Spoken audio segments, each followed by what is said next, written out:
Hello kids, welcome back to my YouTube channel kids learning. आप सभी का मेरे यूट्यूब चैनल पर स्वागत है। मैं आशा करती हूँ कि आप सभी स्वस्थ होंगे। चलिए बच्चों, आज हम करेंगे डीओई द्वारा दी गई वर्कशीट दिनांक 22/9/2021। आज की वर्कशीट नंबर है 76। आज हमारी वर्कशीट है इंग्लिश वर्कशीट जो क्लास 3 के लिए है। यहाँ पर ए बी सी जो भी आपका सेक्शन है लिख लीजिएगा। आज आपकी वर्कशीट टेक्स्ट बुक मैरीगोल्ड से ली गई है। Unit 2 bird talks poem page number 11। यहाँ पर स्टूडेंट अपना नाम लिखेंगे, यहाँ पर अपनी क्लास टीचर का नाम लिखेंगे। तो चलिए बच्चों, वर्कशीट शुरू करें हम।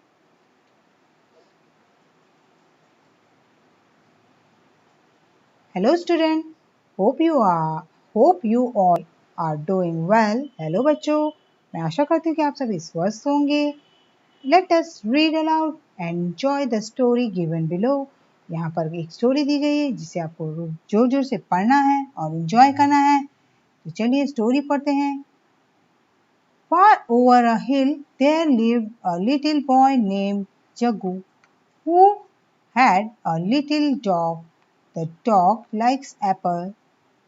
One day the dog took an apple from an apple tree and began to eat it. When he was done eating, he took a few steps and sat under a big tree to take a nap.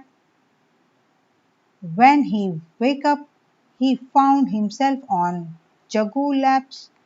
He was so happy that he liked Jagu's face. बच्चों, यहाँ पर story में क्या दिया गया है? एक बहुत दूर पर्वत पर एक लड़का रहता था। उसका नाम जग्गू था। उसके पास एक कुत्ता था।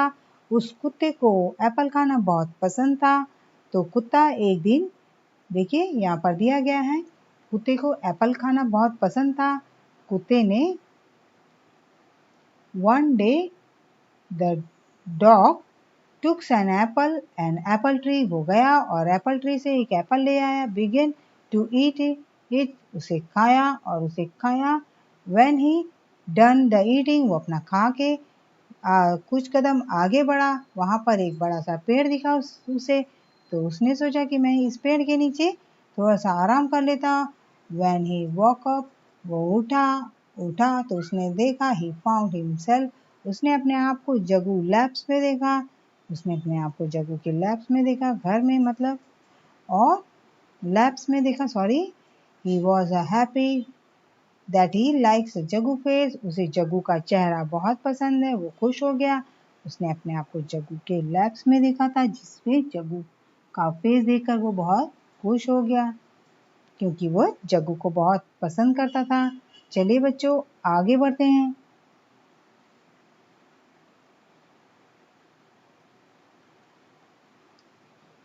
In the story given below, there are created words, letters that have been underlined. There is there are an, and the. There are known as articles. Let us underline how to use them with words। देखिए बच्चों, यहाँ पर आपको ऊपर story में कुछ article को underline किया हुआ था जो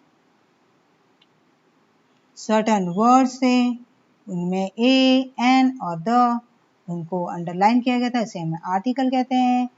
तो चलिए देखते हैं आर्टिकल क्या क्या होते हैं। A and N are use for any things that is one. और एन जो एक चीज होती है उसके लिए यूज होता है। An is use for the words that begin with vowel sound such as an, orange and umbrella. Vowel sound के लिए यूज होता है। वोबल कौन कौन से होते हैं बच्चों? ए, ई, आई, ओ, यू, ये वोबल होते हैं। हमारे 5 वोबल होते हैं इसमें। जैसे देखिए यहाँ पर एग्जाम्पल दिया गया है, एन ऑरेंज, एन अम्ब्रेला। इसके लिए एन का यूज होता है।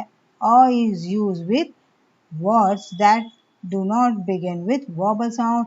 और ए और द का यूज जो यूज होता है, सॉरी, अ का यूज कहाँ होता है, जहाँ वोवल साउंड नहीं होता है वहाँ पर अ का यूज होता है।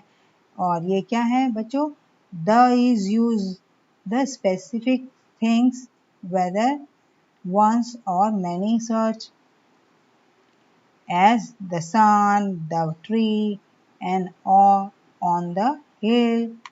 इन जगह पर द का यूज होता है, जो स्पेसिफिक थिंग होती है वहाँ पर द का इस्तेमाल होता है, और जो वोवल साउंड नहीं होता है जहाँ पर वहाँ पर ए का यूज होता है। और वोवल में क्या यूज होता है, एन का यूज होता है। वोवल साउंड में एन का यूज होता है। चलिए बच्चों आगे बढ़ते हैं, देख लेते हैं क्या दिया हुआ है बच्चों आगे।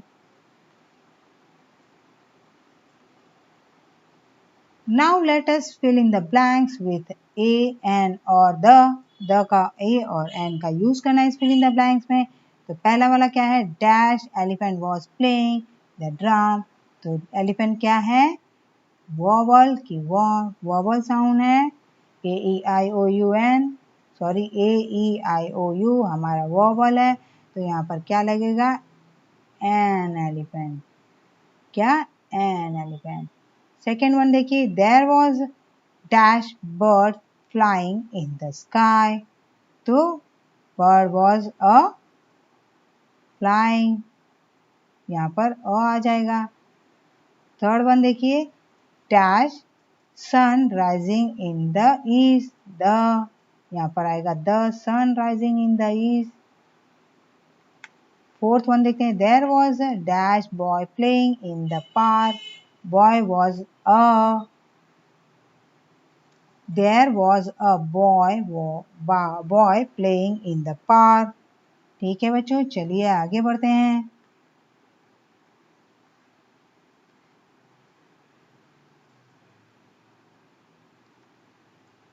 Talking time। Dear children, look at the picture given on the right hand side carefully. What do you think the animal in the picture are talking about? Imagine and create their dialogue. Say them out loud and write them in your notebook। You may take the help of your elders too. आप देखिए, आपको right side में एक picture दी गई है जिसमें animals क्या बातें कर रहे हैं आपस में, इनके बारे में लिखना है। यहाँ पर बहुत सारे जानवर हैं जो कहीं ट्रेन से घूमने जा रहे हैं, इसके ऊपर आपको डायलॉग लिखना है। अपने क्रिएटिविटी इमेजिन थिंग से डायलॉग लिख के जोर जोर से बोलना है और अपनी नोटबुक में लिखना है। अगर बच्चों नहीं आ रहा तो अपने बड़ों की मदद ले लीजिए। अभिभावकों के लिए सुझाव है, बातचीत के माध्यम से बच्चों को एक और अनेक में अंतर बताएं, और रसोई में उपलब्ध सामग्री के माध्यम से एक और अनेक के उदाहरण दीजिए। जैसे मुझे एक टमाटर ला दो, बच्चों मुझे 4 टमाटर दे दो, अनेक टमाटर ला के दे दो, इस तरह से बताएं।